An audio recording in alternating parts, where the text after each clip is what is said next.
Halo guys, perkenalkan nama saya Grand Abdiel. Di sini saya akan menjelaskan tentang 8 elemen perencanaan kota yang membentuk visi kota menurut Pani 1985. Lebih dahulu kita harus tahu apa itu perencanaan kota. Perencanaan kota merupakan bagian dari proses perencanaan yang berkaitan dengan kualitas lingkungan fisik kota menurut Sirvani 1985. Selain itu, Sirvani mengatakan bahwa kota merupakan kelanjutan dari tata kota. Bagaimanapun, hasil pembangunan perkotaan tidak dapat dilaksanakan tanpa adanya rencana yang disiapkan. Berdasarkan pengertian di atas, fokus perencanaan kota adalah pencegahan lingkungan khusus pada bagian fisik kota yang direncanakan. 8 elemen perencanaan kota. Yang pertama itu ada tata guna lahan, tata bangunan, sirkulasi dan parkiran, ruang terbuka, jalur pejalan kaki, aktivitas pendukung, rambu dan papan reklame dan lain-lain. Dan yang terakhir, preservasi dan konservasi. Yang pertama itu kita jelaskan, yaitu tata guna lahan. Nah, di sini ada pengertian, fungsi, pengaturan, dan contoh dan kebijaksanaan di dalamnya. Kita bisa lihat sendiri. Pengertian tata guna lahan adalah pengaturan penggunaan lahan untuk menentukan pilihan yang terbaik dalam mengalokasikan fungsi tertentu. Fungsinya dapat memberikan gambaran keseluruhan bagaimana daerah pada suatu kawasan tersebut seharusnya berfungsi. Pengaturan tata guna lahan merupakan rancangan dua dimensi berupa dena peruntukan lahan sebuah kota. Ruang-ruang 3 dimensi bangunan akan dibangun di tempat-tempat sesuai dengan fungsi bangunan tersebut. Contoh, di dalam sebuah kawasan industri akan terdapat berbagai macam bangunan industri, atau di dalam kawasan perekonomian akan terdapat berbagai macam bangunan perekonomian. Kebijaksanaan tata guna lahan juga membentuk hubungan antara sirkulasi parkir dan kepadatan aktivitas penggunaan individual. Terdapat perbedaan kapasitas, besaran, dan pengaturan dalam penataan ruang kota, termasuk di dalamnya adalah aspek pencapaian parkir, sistem transportasi yang ada, dan kebutuhan untuk penggunaan lahan secara individual. Yang kedua itu ada tata bangunan atau building form and missing. Pengertian tata bangunan yaitu bentuk dan masa bangunan ditentukan oleh KLB, ketentuan luas bangunan, dan KDB, ketentuan dinding bangunan, sempadan, skala, material, warna, dan sebagainya. Fungsinya itu masa perkotaan meliputi bangunan-bangunan, permukaan tanah, objek-objek dalam ruang yang dapat membentuk ruang kota dan membentuk pola kegiatan dalam skala besar atau kecil.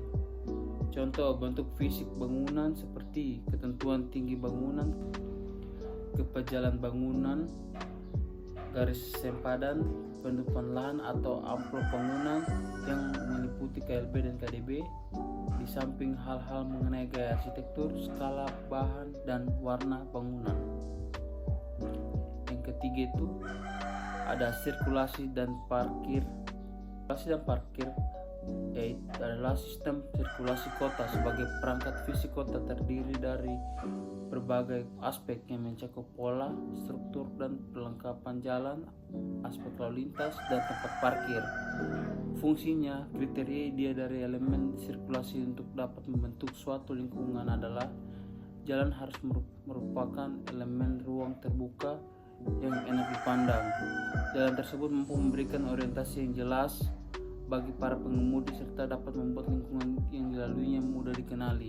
Contoh, adanya kerjasama dari sektor umum dan swasta dalam mencapai tujuan tersebut. Sedangkan masalah parkiran, sistem parkir harus dapat memadai dan mudah diakses. 4. Ruang terbuka hijau. Ruang terbuka hijau adalah elemen ruang terbuka menurut Sirvani 1985, terdiri dari taman-taman, lapangan hijau, air, penerangan, paving, kios-kios, pancuran minum, patung jam, jalur pejalan kaki, dan penanda.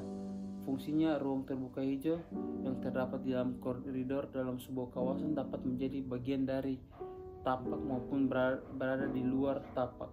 Ruang hijau yang terdapat di dalam tapak dapat berupa taman pada sisi muka tapak maupun halaman belakang bangunan. Ruang hijau di luar tapak terbentuk oleh jalur hijau yang ada pada sepanjang jalan maupun taman pada koridor dalam kawasan. Fungsinya, ruang hijau memiliki fungsi sebagai fungsi visual dan fungsi resapan. Itu ada jalur pejalan kaki atau pedestrian ways. Pengertian jalur pejalan kaki yaitu jalur pejalan kaki adalah jalur yang digunakan oleh pejalan kaki itu sendiri. Fungsinya penting untuk memastikan kenyamanan dan keamanan pejalan kaki di kota. Contoh, penanda yang dimaksud adalah petunjuk arah jalan yang digunakan sebagai media promosi dan informasi, penting untuk memberikan panduan bagi pengguna kota. Keenam itu ada aktivitas pendukung. Aktivitas pendukung adalah yang terjadi di sekitar bangunan seperti pedagang kaki lima. Fungsinya dapat berupa aktivitas formal maupun informal. Contoh, aktivitas pendukung yang terjadi di sekitar bangunan seperti pedagang kaki lima dapat memberikan nilai tambahan bagi kawasan tersebut. Yang ketujuh, elemen penanda. Elemen penanda adalah petunjuk arah yang digunakan sebagai media promosi dan informasi.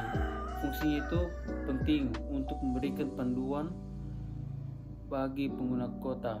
Contoh, penanda yang dimaksud adalah petunjuk arah jalan yang digunakan sebagai media promosi dan informasi, penting untuk memberikan panduan bagi pengguna kota. Yang terakhir, yang ke-8, preservasi. Konservasi dan pelestarian elemen-elemen yang sudah ada di kota. Fungsinya penting untuk mempertahankan identitas dan sejarah kota. Contoh, preservasi elemen-elemen yang sudah ada di kota seperti bangunan bersejarah dapat membantu mempertahankan identitas dan sejarah kota itu sendiri. Contoh aplikasi: Jalan Jenderal Sudirman, kondisi jalur pejalan kaki yang kurang memadai masih digunakan oleh pedagang kaki lima dan aktivitas informal lainnya. Hal ini menyebabkan jalur pejalan kaki menjadi tidak nyaman untuk digunakan. Untuk kesimpulan, elemen perancangan kota menurut teori Hamid Sirvani tahun 1985 mencakup 8 elemen yang saling berkaitan dan berpengaruh satu sama lain. Setiap elemen memiliki peran penting dalam memastikan kualitas lingkungan, visi kota, kenyamanan, dan efisien pergerakan. Aplikasi teori ini dapat dilihat dalam berbagai kawasan kota, termasuk masalah-masalah yang muncul dari aktivitas informal dan kurangnya perencanaan yang tepat. Sekian dari penjelasan tentang 8 elemen menurut teori Hamid Sirvani tahun 1995.